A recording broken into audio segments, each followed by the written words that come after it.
Vocês devem estar com uma tela, com a minha tela já projetada. Tem meu e-mail, telefone, quem quiser conversar um pouquinho mais. Chico, vamos começar falando sobre o elefante que está na sala, né? Eu até fiquei um pouco surpreso nesse momento que o grupo estava querendo falar sobre investimento anjo, sobre startups.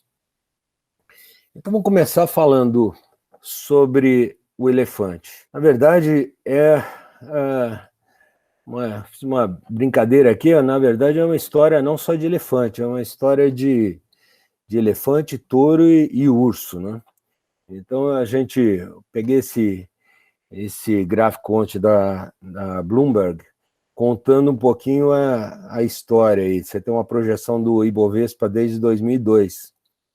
E a gente que tem, os que estão um pouco mais calejados aí, já passaram por momentos bem difíceis aí que eu circulei no gráfico. E a vida continuou, pelo menos nas crises anteriores, você vem para um modelo de recuperação. Nós não sabemos o que vai acontecer, né? Aqui esse último ponto, se o urso vai sair ou se o touro vai voltar, mas o histórico é esse. O histórico, se a gente olha as crises do Bovespa, né? E tem que tomar cuidado com os números, né, para não ser enganados por eles, mas, por exemplo, em 95, o Bovespa caiu 50%, e depois disso, em um ano, a partir do ponto de queda, subiu quase 120%. É lógico que para quem perdeu 50%, subir 120%, você praticamente recuperou só o que você perdeu, mas no ano seguinte voltou a ganhar. Mas quem entrou depois da queda teve esse rendimento foi real. E o mesmo aconteceu em todas as outras crises, 98, 2002, 2008, incrível, né? Aquela crise que quase parou o mundo, não foi só uma crise brasileira. Depois a 2015, que foi uma crise brasileira, mas todo o perfil muito parecido. Não que a história se repita, mas é o que a gente tem aí, né? Então, eu fiz uma pesquisa com a Poly Angels, né? O que você está pensando fazer com o seu dinheiro nesse momento?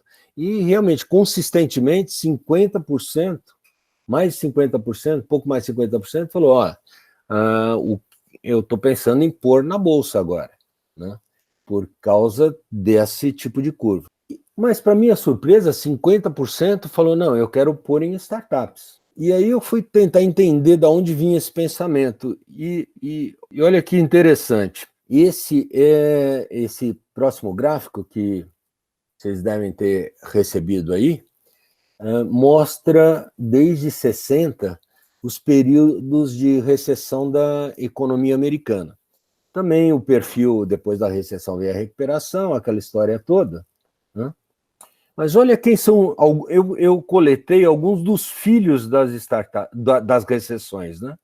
Empresas foram filhas de recessões, né? Então, você vê que a lista, e essa é uma lista, obviamente, é um apanhado, né? Não é uma lista completa. Mas olha só alguns dos nomes de filhos de recessão, né? Lá desde a década de 60, Walmart, Pizza Hut, depois na crise de 70, FedEx, DHL, Starbucks. Lá nos anos 74, até 76, a Microsoft e a Apple. Nas de 80, a Compaq não existe mais, mas que fez muito sucesso. A Cigna, E-Trade e Adobe.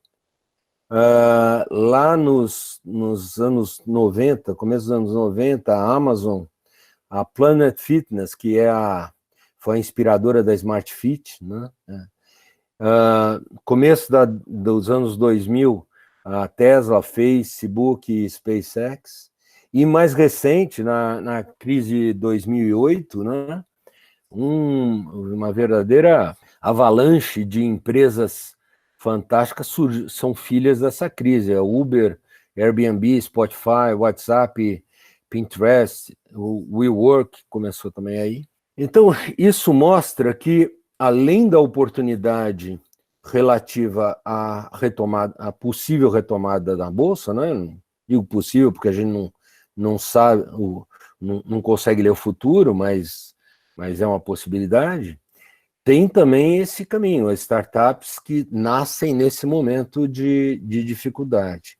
Então, eu não sei se essa frase é do Churchill mesmo, né? Mas aquele negócio, nunca desperdice uma boa crise. Então, com isso, eu acho que a gente pode falar um pouco do assunto em pauta, né? Então, como aproveitar a crise olhando sob o ponto de vista, e não desperdiçar essa crise olhando sob o ponto de vista de startups. E eu vou falar um pouco desse assunto, até fazendo um paralelo com a minha história profissional e como é que eu me envolvi nesse assunto. Minha carreira, depois que eu terminei meu mestrado em Stanford, meu primeiro filho nasceu lá, voltei animado para empreender, só que com um filho de pequeno e aquela responsabilidade de ser pai, com 24 anos, eu falei, não, eu preciso fazer um pé de meia antes, porque agora a coisa ficou séria. Entrei na Dupont com a intenção de ficar um ano lá e entrar nesse mundo de empreendedorismo, e fiquei 23 anos na Dupont. Então foi um ano bem longo. Na Dupont tive muitas posições corporativas, voltei para os Estados Unidos várias vezes, até que num determinado momento resolvi ter uma experiência fora e assumi a presidência da Petroquímica União com um projeto de consolidação das petroquímicas do Sudeste. Então, nesse momento, eu tinha esquecido completamente o mundo de empreendedorismo e me dediquei ao mundo corporativo. Mas também nada de... É lógico que grandes empresas surgiram nesse momento, mas nenhuma empresa de caráter que a gente chama de organização exponencial. Essas que surgem de repente e, mais ou menos, hoje todo mundo entende uma curva exponencial, né? Foi um dos aprendizados aí da crise, todo mundo virou especialista em cálculo, né? Então, curvas exponenciais são raras e a gente não geralmente vê poucos fenômenos acontecerem. E realmente muito pouco desse fenômeno ocorria no mundo empresarial. Aí, com a Petroquímica do Sudeste sendo feita, e depois é um outro assunto por que ela deixou de existir, mas dá para perguntar para a Braskem e para a Petrobras, mas eu saí antes da Braskem e a Petrobras comprarem a Quatro. E fui convidado para ir atuar num grupo norueguês no setor sucroalcooleiro. E fui lá para o interior de São Paulo fazer turnaround de usina. As coisas já estavam acontecendo nesse mundo de organizações exponenciais. E nesse tempo que eu estava lá no meio do mato, né, apareceram várias empresas que se tornaram unicórnios, valuation de 1 bi. Né? Airbnb, Dropbox, SpaceX, Pinterest e Uber, né? E eu não enxerguei isso também. Lá no meu mundo corporativo eu posso até usar como desculpa, estava lá no meio do mato, meio isolado, cheio de problema, fazendo turnaround, não me atentei para o que estava acontecendo nesse mundo, né? Aí voltei para São Paulo, assumi a presidência da Cabot para a América do Sul. E a Cabot é uma empresa com sede em Boston, do lado de MIT, perto de Harvard. Eu ia lá com frequência, pessoas de alto nível, lidando com consultorias top. E enquanto eu estava na Cabot, olha o que aconteceu com esse mundo de organizações exponenciais atingindo $1 bilhão de valuation. Houve uma explosão. E por incrível que pareça, eu também não percebi, né? Eu estava tão imerso nos assuntos relativos à sobrevivência e crescimento, aquele crescimento linear que a gente busca, né? Vamos crescer 10% ao ano, vamos reduzir custos, etc. E tocando lá o meu dia a dia, e esse mundo estava explodindo. e continuou explodindo, e hoje são quase 600 unicórnios no mundo, né? Que é um número pequeno, porque ser unicórnio, como o nome diz, não é fácil, mas são centenas de milhares de startups acontecendo, tentando chegar lá, e operando em curva, e tentando buscar a explosão exponencial delas, né? Mas eu saí da Cabot, e quando eu saí da Cabot, eu aí conversando até, trocando muita ideia com a Lúcia, né? Falei, bom, tá na hora de me reinventar. E voltei um pouco às origens, fui ver o que estava acontecendo. Fiz meu mestrado lá em Stanford, deixa eu voltar para Stanford e ver o que está acontecendo lá. E aí fui apresentado ao mundo de startups. Stanford tem uma liderança muito grande na parte acadêmica sobre como fazer startups dar certo.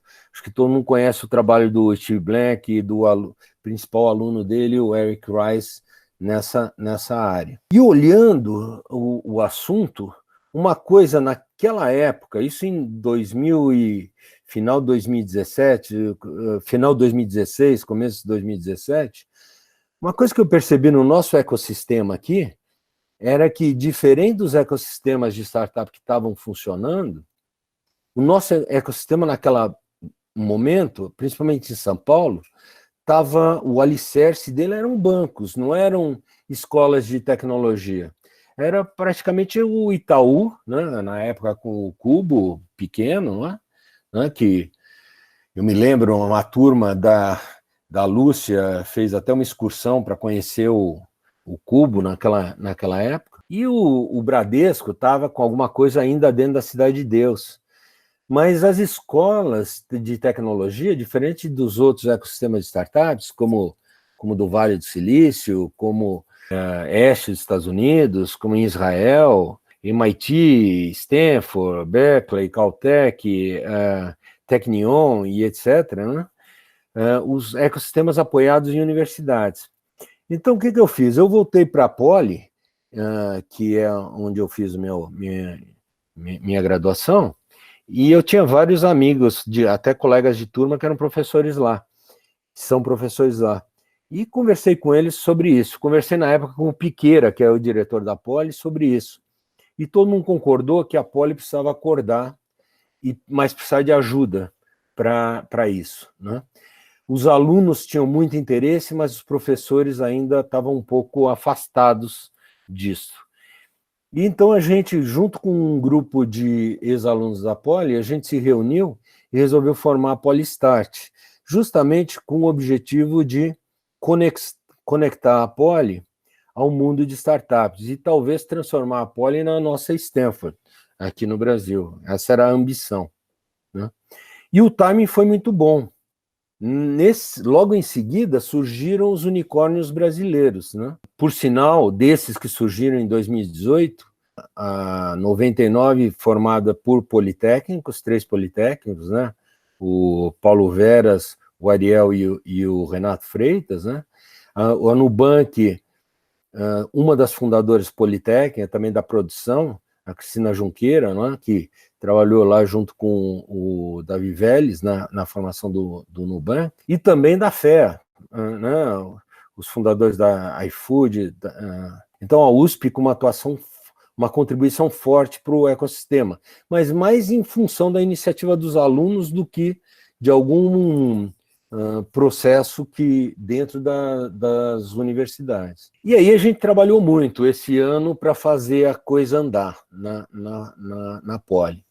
Aí eu aprendi muito sobre a USP, sabe? A USP é uma instituição difícil de se trabalhar. Eu faço até uma analogia, uma comparação da USP com o Hospital das Clínicas, né? É uma instituição que tem ótimos médicos, né? Ótimas equipes, mas cada equipe trabalhando no seu quadrado, né? Um arquipélago, um não interfere no que o outro está fazendo e não tem uma orientação geral.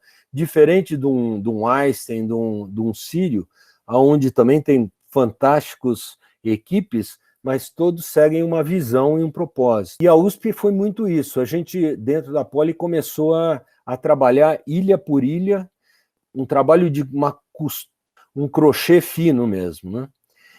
Em paralelo, a gente foi procurar a Mauá, e na Mauá, ao contrário, as coisas andaram muito rápido, né?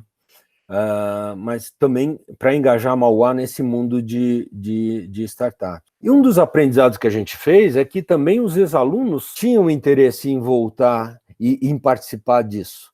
E aí a gente falou, não, tem uma outra forma de contribuir e aproximar, que seria, em vez de trabalhar a partir da escola, trabalhar a partir dos ex-alunos. E aí nós criamos, no final de 2018, a Poly Angels, né? Começamos 7 ex-alunos aí, falamos, então vamos também criar um grupo de investidores anjo para apoiar as startups, né? Com um conteúdo tecnológico maior. E criamos a Poly Angels, criada por ex-alunos da Poly, mas aberta para todos, né? Não só para ex-alunos.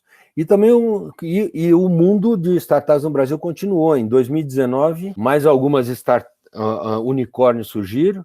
Eu incluo a Smart Fit dentro dessa lista, apesar de tradicionalmente ela não ser incluída nas listas de unicórnio, por ser um modelo que começou offline, mas hoje a Smart Fit tem um fantástico modelo online, offline, e cresce exponencialmente. E, de novo, você vê a Wildlife criado por Politécnicos, Gympass, criada por pessoal da fé. Então, e mais recentemente, no começo do ano, a Loft também se tornou unicórnio. O Brasil mesmo durante a crise, né, momento difícil, né, 2017, 18, 19, foi um dos maiores geradores de unicórnios do planeta. Então, essa foi pouco a minha jornada e como eu entrei nesse mundo. Então, como é que está a Polystart hoje, depois de 2 anos e meio?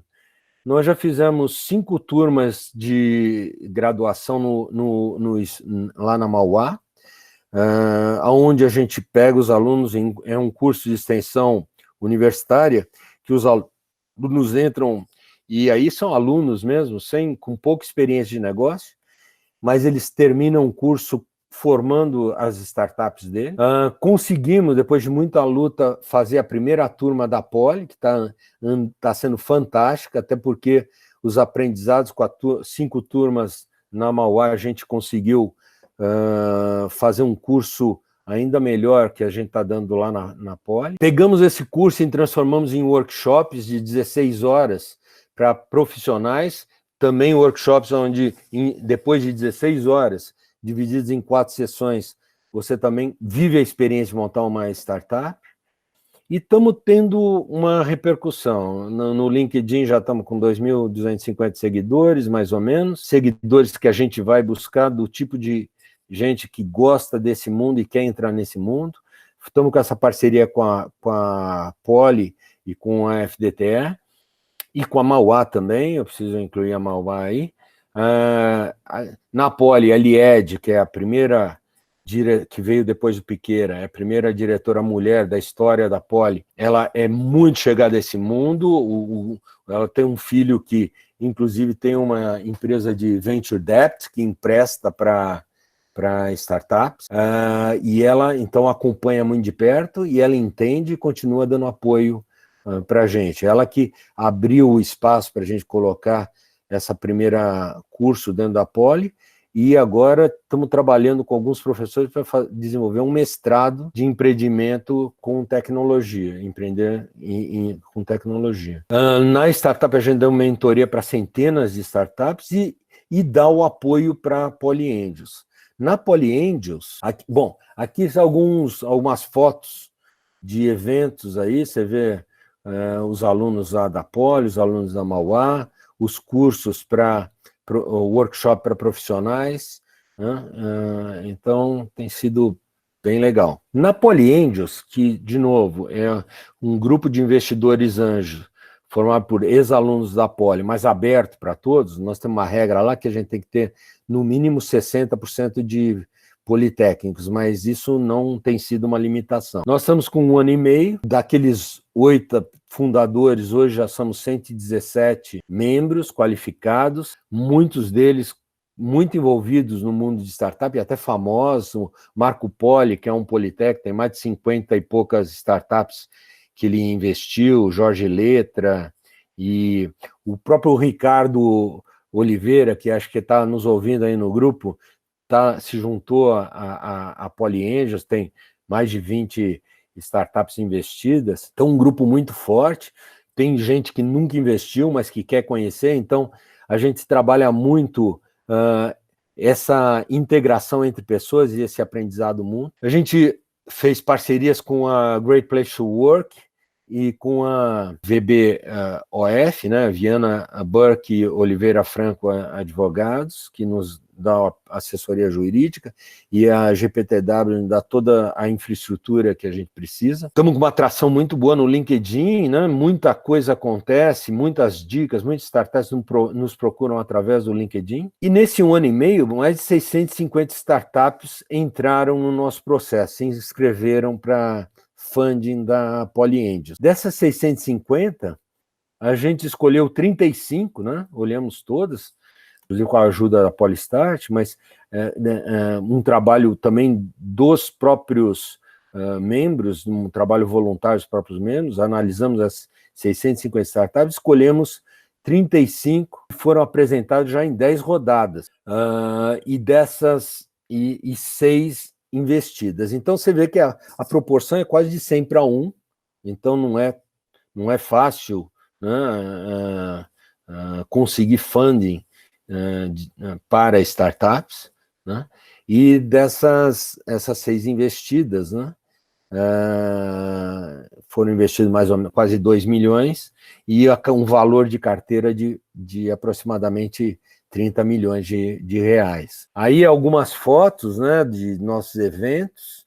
A gente preza muito pelo networking, né? Então, obviamente agora no momento de isolamento social isso fica difícil, mas nós não paramos as atividades. O último evento foi 100% online, onde 3 startups se apresentaram, e nós estamos dando sequência nas conversas, e já marcamos para a semana que vem um evento de networking, um happy hour online, já agendado para quarta-feira da semana que vem. Porque, no final, né, essas pessoas vão eventualmente serem sócios em alguma startup, né? Ou vão, de alguma forma, você está dando o seu capital intelectual para uma startup e você precisa de ajuda, precisa de contatos. Então, esse network também é muito importante num grupo de anjos, a gente tem que trabalhar isso. O nosso motto é que Angels never fly alone, né? Então, a gente realmente quer sempre ter o apoio da rede, né? Então, no ciclo de investimento de startups, né, e eu acho que vocês conhecem isso bastante, né? A startup começa lá, a primeira fase dela é o Vale da Morte, né? E não adianta, é igual a gravidez, tem que passar pelos 9 meses. Né? Não adianta forçar e querer tirar com 5 meses. Existe uma época de formação da startup. Uma startup é uma hipótese, é algo que está sendo testado, né? Então, essa hipótese tem que ser testada antes de virar uma empresa, né? E é por isso que muitas não dão certo. Não é que dão errado porque as pessoas são ruins ou incompetentes, não é isso. É porque são hipóteses ousadas, e algumas são validadas e outras não. A maioria não é validada, né? Menos de 20% das startups que começam vão para um estágio de investimento profissional, fora o investimento dos amigos, dos parentes e do próprio fundador, né? Menos ainda chega numa série A. E numa série B, nós estamos falando por isso, não é só uma questão de colocar dinheiro. Aí entra todo o apoio, o apoio de experiência, de conhecimento, de apoio, de resolução de conflitos, de abrir network, que faz parte do processo de ajudar as startups. A gente brinca que essa é a curva esquerda no eixo tem o lado emocional, né, do fundador, né, e dos investidores. Então, quando você começa uma startup, é aquele entusiasmo, né, porque sempre são ideias fantásticas, né, que a princípio vão mudar o mundo, só que ainda não estão validadas. Aí você vai e começa a startup. Esse é o trabalho da startup, validar ideias. E você começa a descobrir que o mundo é um pouco diferente. E você começa a experimentar, pivotar, mudar a sua ideia. Às vezes detecta que não funciona, mas às vezes funciona. Começa a funcionar, e quando funciona, a gente fala encontrou o Product Market Fit, né? A história de Product Market Fit é interessante. Como é que você sabe quando encontrou? Sabe quando encontrou quando você não dá conta do número de clientes que você está tendo que responder, tem que desligar o telefone e começa a dormir mal à noite porque fala, amanhã, como é que eu vou lidar com isso? Você entrou na curva exponencial, que hoje, de novo, a gente sabe, antes eu tinha que dar vários exemplos, porque no nosso dia a dia é raro a gente encontrar fenômenos exponenciais, mas hoje está todo mundo bem educado no assunto. A hora que você entra numa curva exponencial, as coisas acontecem muito rápido. Isso, aí você entra no que a gente chama scale up, que é um jogo diferente, e normalmente é aí que é o jogo dos VCs, né, dos Venture Capitals, né? Então, o jogo do anjo é um pouco antes do scale up, e o jogo do VC é um pouco adiante. Aqui no Brasil, a coisa estava bem misturada, pela um pouco da imaturidade do sistema e a quantidade de dinheiro que os VCs tinham. Mas isso vai mudar agora. Então, uma coisa que a gente reparou, o que então faz uma startup ter sucesso? Quando a gente está olhando para a startup, e nesse momento tem oportunidades relativas às startups, novamente. Então, como é que eu decido? Como é que eu penso se eu estou fazendo uma startup ou se eu vou pensando em pôr dinheiro numa startup? Algumas coisas que a gente vê, isso é uma arte, não tem uma resposta. Quem falar que tem essa resposta está exagerando.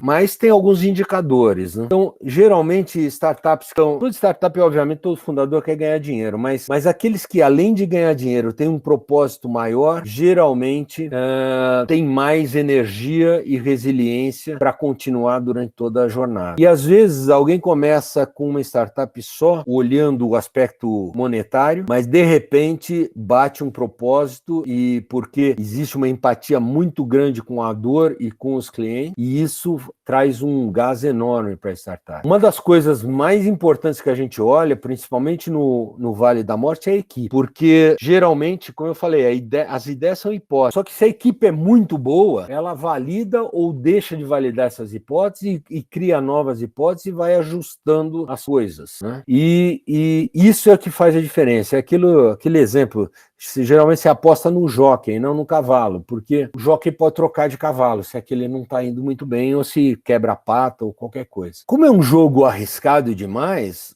né? E pode dar muita coisa errada e pode dar muita coisa certa, mas é um jogo, você tem que jogar com odds favoráveis, né? Então, se der certo, tem que dar muito certo. Quem joga poker entende o conceito de odds. Você tem que jogar com odds positivos. Se jogar com odds negativos, você vai perder dinheiro nesse jogo. Então, você tem que jogar com frequência e com odds positivos. Isso exige ter a possibilidade de a startup atingir mercados grandes. A outra coisa é o seguinte, geralmente todo problema está solucionado ou tem algum tipo de solução. O que essas tecnologias novas permitem é você melhorar 10 vezes a solução e arrebentar com os supply chains que foram moldados em torno de soluções que não dispunham de tecnologia. Então, uma coisa que a gente pergunta logo é assim, mas me explica por que a sua solução é 10 vezes melhor do que existe hoje. Raramente é 10 vezes melhor, mas se você vê o potencial dela se tornar 10 vezes melhor, isso é um bom indicativo. Startups que estão só melhorando processos que já existem, geralmente não tem esse lado exponencial no horizonte. Podem se tornar ótimas empresas, mas talvez não entrem na curva exponencial. Agora, sempre tem o problema no começo, né? Porque no começo você está naquela coisa, não, aqui você está na parte flat da curva exponencial, parece que nada que está acontecendo e falta dinheiro. Então a gente fala muito que é importante o empreendedor saber escolher os clientes iniciais. Eu até uso o termo clientes anjo, né? São aqueles clientes que não se importam muito em ter um produto que ainda está bem longe de ser o que vai ser o produto final, mas a dor é tão grande que eles estão a fim de testar e te ajudar a resolver o problema e até pagar um pouco por isso. Geralmente, quando o mercado, e principalmente quando o mercado estava agitado do jeito que estava, né? A startup lá, com 3, 4 caras jovens, estão começando sem recursos, já queriam ir vender para a Rede Globo, vender para o Einstein, vender para a Fiat. Esse não é o cliente onde você quer começar. Esse é o cliente que você vai querer lá na frente. Mas não é o melhor lugar para você começar, porque tem um atrito muito grande, um nível de exigência muito alto, uma burocracia muito grande, e a tendência desse cliente é mais matar a sua startup do que te ajudar a crescer. A quantidade de possibilidades é enorme. Então, fazer uma coisa por vez é muito importante. 99 só colocou cartão de crédito no aplicativo 3 anos depois que eles estavam abertos, né? Não dá para colocar tudo ao mesmo tempo, né? A mesma coisa você vê na história do Airbnb, na história do Google, etc. O começo é muito importante ter foco, né? Muita ideia e pouca execução não adianta, muita planilha, muita reunião não adianta. Teve uma ideia? Vamos testar. Eu tive conversando com o CEO da Amyris, que é uma startup lá do Vale do Silício, e que teve problemas sérios para se ajustar. Ela nasceu com uma tecnologia fantástica, foi desenvolvida em Berkeley para desenvolvimento de moléculas novas, usando uma plataforma de biotecnologia, desenvolveram a tecnologia, mas não encontravam mercados. Tentaram um mercado de etanol de segunda geração, tentaram vários mercados e foi difícil encontrar o Product Market Fit, até que agora parece que encontraram e estão indo bem. Mas eu estava falando com o CEO, né, o John Mello, e ele estava me dizendo, e eu perguntei justamente isso, como é que você decide, né, o que fazer? Porque toda hora devem aparecer um montão de ideias lá. Ele falou, eu decido mandando executar, né? Você veio com uma ideia? Ótimo, não sou nem contra nem a favor. Vai, faz e me conta daqui uma semana o que você aprendeu. Então, essa agilidade de fazer as coisas acontecerem, e muita coisa não vai dar certo, muitas das hipóteses falam, não funcionou, né?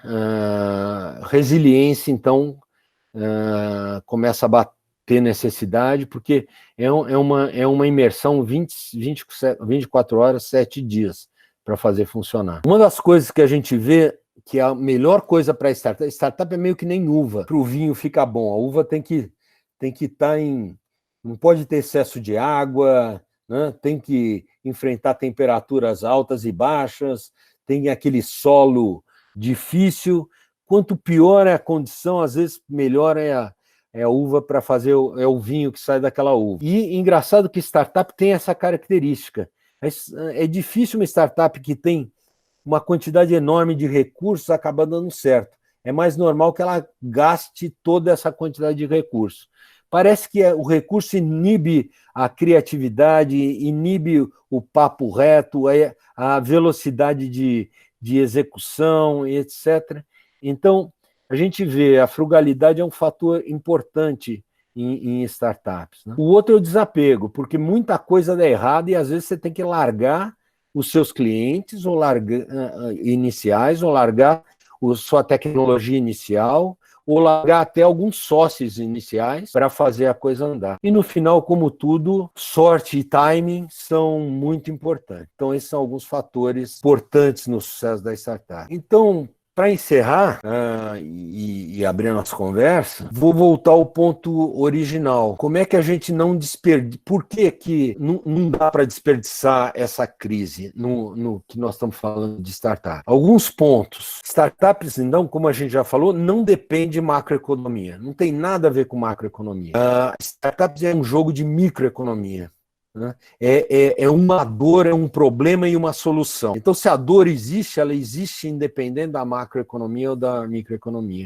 Ela está lá. Então, o quanto que essa solução resolve o problema dessa dor, o quão intensa essa dor e o quão grande é o potencial de um montão de gente usar. De qualquer jeito, a gente sabe que 90% das startups não iam dar certo, independente de crise ou não crise, 95% não ia dar certo. Então, de uma certa forma, o que a crise faz é acelerar o processo de muita startup que não ia dar certo mesmo, né? E fundadores até que não tinham, ou times que não estavam bem ajustados para fazer dar certo. Então, isso é bom para o ecossistema, porque evita que muito dinheiro bom fosse gasto em startups que não fossem dar certo, ou em equipe, ou em times que não fossem dar certo, em curto processo. Conversando com um fundo recentemente, um fundo teve uma conversa reta com 1/3 das startups desse fundo falando: está na hora de fechar. Não vamos ficar insistindo, vamos encerrar o processo. Não estava indo muito bem, de qualquer jeito, então agora vamos encerrar o assunto. Vamos encerrar a PJ para salvar a PF, porque você ficar insistindo em modelos que não vão para frente, o que você vai acabar é criando liabilities, e isso vai te impedir de formar um novo time e lançar uma nova startup. Então, essa crise acelera esse processo e, de novo, só 3%, 4%, 5% ia dar certo. E essas provavelmente não vão ser afetadas pela crise. Uma coisa que a crise fez é tirar um pouco a loucura que estava o valuation e de startups. Estavam fluindo muito dinheiro para esse ecossistema, até porque muita gente não estava querendo mais entrar na bolsa, porque estava muito alto. E tirando da renda fixa, que estava muito baixo. Então, fluindo muito dinheiro para os fundos. Isso fazia com que os valuations ficassem muito desproporcionais, porque realmente estava sendo feito e a probabilidade de sucesso. Então, com essa crise, vários fundos, por exemplo, já disseram: olha, não entra mais ninguém, eu vou concentrar nas que eu tenho e botar dinheiro nelas, porque algumas delas chegou a hora delas crescerem. Então, as rodadas vão ser mais espaçadas e com valores mais realistas. Isso faz com que um back to basics. Os fundadores vão ter que voltar e usar as metodologias que o pessoal de Stanford vinha dizendo: olha, é isso que startup tem que fazer para dar certo, que é, por exemplo, a metodologia Lean Startup, que estava sendo um pouco abandonada em função do excesso de dinheiro que estava entrando nas startups, que estavam querendo pular direto os seus modelos de negócio para a fase de crescimento. Então você ia falar com startup que mal tinha encontrado ainda o famoso Product Market Fit, ainda não sabiam muito bem como ganhar dinheiro, mas já pedindo dinheiro, um montão de dinheiro para investir em crescimento. Vai forçar a trabalhar um pouco melhor um business model que realmente gere caixa, antes de partir para o crescimento. Não que as duas coisas sejam incompatíveis, mas estavam tendendo muito para o crescimento e esquecendo a geração de caixa. E um outro ponto é que um efeito dessa crise é que ela acelerou pelo menos uns 5 anos a transformação digital. E esse é o mundo das startups. É aí que aí é porquinho na lama. As startups adoram o mundo digital, né? É ali que vem as novas soluções. É aí que você vai destruir value chains anteriores. Então, esse momento ampliou as possibilidades para startups darem certo. E vamos lembrar que fundador de startup, para início de conversa, é o cara que sabe lidar com risco e incerteza, né? É a praia de bons fundadores de startups. Então, esses não vão abandonar o barco. Esses vão continuar procurando oportunidades nessa confusão, nesse caos. Geralmente, quando você investe numa startup, né, naquela fase do seed, né, ou pré-seed, né, você só vai sair num série B, provavelmente, né? No série A você vai continuar, porque o fundo, senão vai ficar muito desconfiado a pôr dinheiro se você está querendo sair de uma startup que você acabou de entrar, né? E isso geralmente ocorre, então, série B, 5 anos para frente. Se nós estamos na crise agora e a tendência é o mundo voltar ao normal, daqui a 5 anos, provavelmente olhando os ciclos, você vai estar num ciclo, no momento bom do ciclo. E isso quer dizer que o seu momento de saída vai ser muito bom. Isso está dentro do conceito de vintage, que é um conceito que você usa quando você está montando um portfólio de 20, 25 startups. Não todas no mesmo ano, você quer diluir o risco também por ano, justamente por esse aspecto do momento de saída, né? E como eu mencionei, a relação anjos-VC estava meio estressada, né? Os VCs estavam entrando muito em território de anjos, até por causa da responsabilidade fiduciária deles de pegar o dinheiro que eles receberam e procurar caçar startups. E não tinha startup para todo mundo. Então, isso mudavam as funções no ecossistema. A função do anjo é ajudar a atravessar o Vale da Morte, a função do VC é ajudar a fazer o scale-up dar certo, que é um trabalho difícil, scale-up. E as coisas estão se misturando. Eu acredito que agora anjo vai trabalhar mais aonde ele deve trabalhar e VC vai trabalhar mais onde ele deve trabalhar. Então, nesse momento aí, a Poly Angels está aberta para quem quiser conhecer mais, ou apply for funding, caso tenha uma startup boa para recomendar, ou apply to join, se tornar um membro do grupo, né? Então é isso que eu queria compartilhar com vocês e estou aí à disposição para a gente continuar a conversa. Bom, primeiro, obrigada por compartilhar esse conhecimento todo com a gente, essa tua experiência desse mundo das startups, eu acho que foi muito legal. Agora vamos abrir para perguntas. Tem uma pergunta aí no chat, eu não sei se você está conseguindo ver, do Alexandre Bessa. O Alexandre é um gestor de marketing, ele está perguntando, em termos práticos, marketing e inovação, que é a área dele, ele gostaria de saber qual que é o momento certo de aproximação dele, por exemplo, com uma startup. E ele elucida um pouquinho antes também qual é o momento que esse tipo de experiência se torna estratégica para a startup. E eu acho que essa pergunta vale para vários executivos também. Tem alguns que são abordados para atuar em startup, tem alguns como é que isso pode acontecer. A startup, em geral, precisa de mentoria quase que constante, né? A gente depara com muita startup onde os fundadores têm uma energia enorme, uma visão enorme, um propósito incrível, conhece tecnologia, mas tem muito pouca experiência de mercado, muito pouco network, e pouco calo, ou poucas cicatrizes, né? Então, em alguns momentos, a combinação dessa experiência, desse conhecimento com essa inteligência fluida dos fundadores é muito importante. No caso de marketing, por exemplo, que é a pergunta específica, desde o começo, a visão de entender o cliente, ouvir o cliente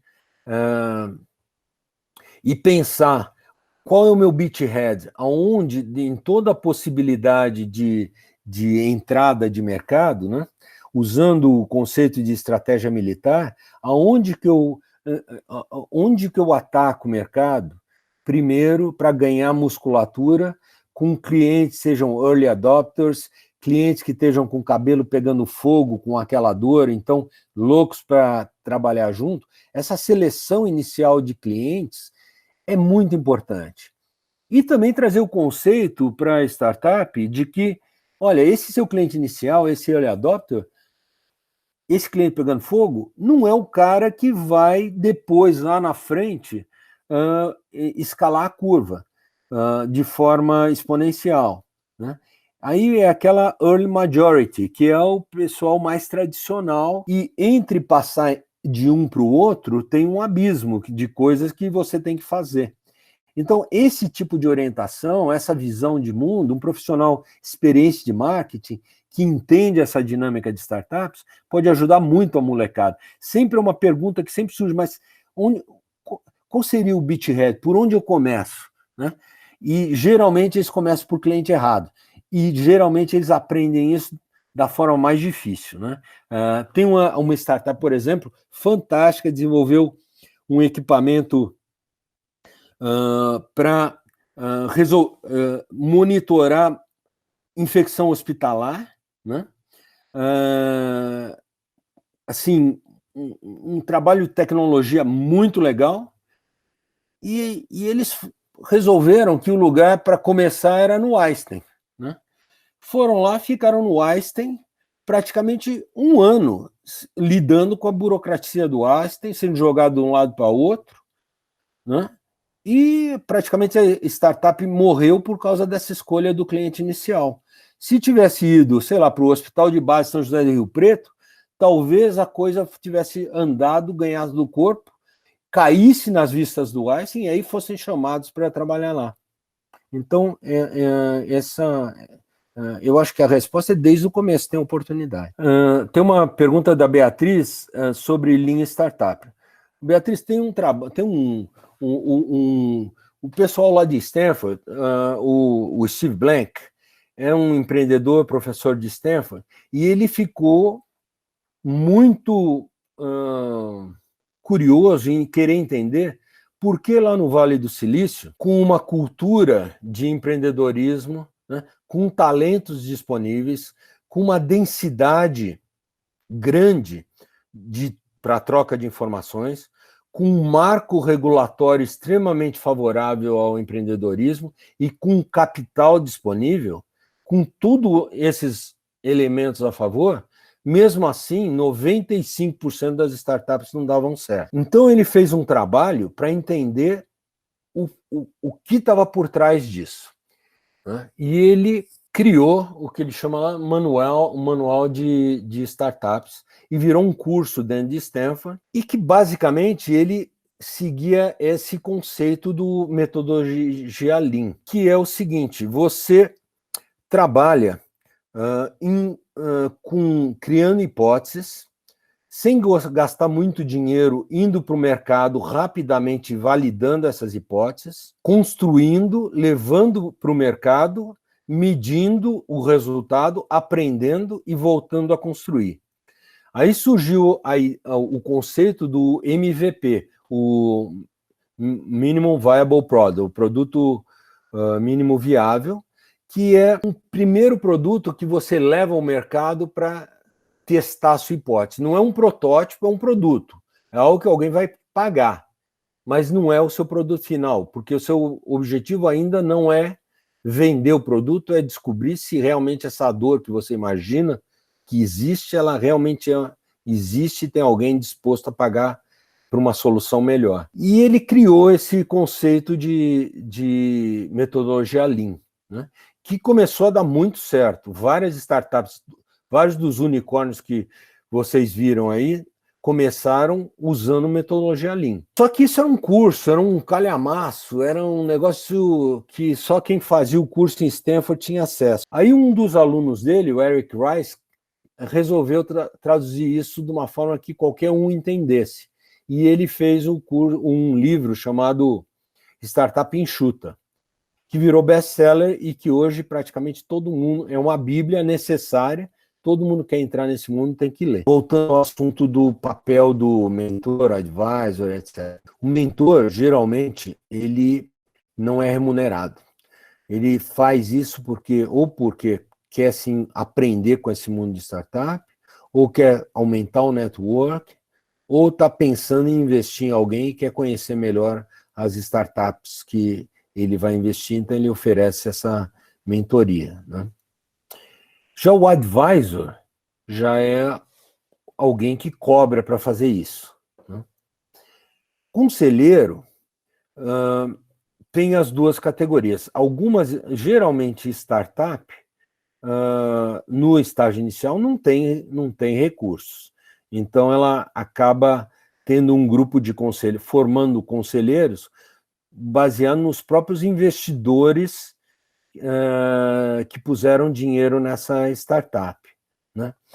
Já startups em outro estágio, em scale-up, já tem um pouco de recurso e podem escolher alguns conselheiros para ajudar, né? Uma forma que, às vezes, algumas pessoas que auxiliam startups são advisors, são remunerados, às vezes é com uma participação na própria startup, né? Uma participação tipo 1% do equity da startup. Então, começando pela Poly Angels, né? A Poly Angels, de novo, é um grupo de investidores anjos, né? Então, a forma de se tornar um investidor anjo é se inscrever no grupo, né? Hoje, como eu mencionei, a gente aceita, não é aberto para todo mundo, dentro daquela limitação de ter no mínimo 60% politécnicos, para não descaracterizar a ligação com a escola, né? Mas ele é aberto a todo mundo. Então é só entrar naquele link que eu pus aí e se inscrever na plataforma Gust primeiro e depois se inscrever na Poly Angels, né? No Apply to Join.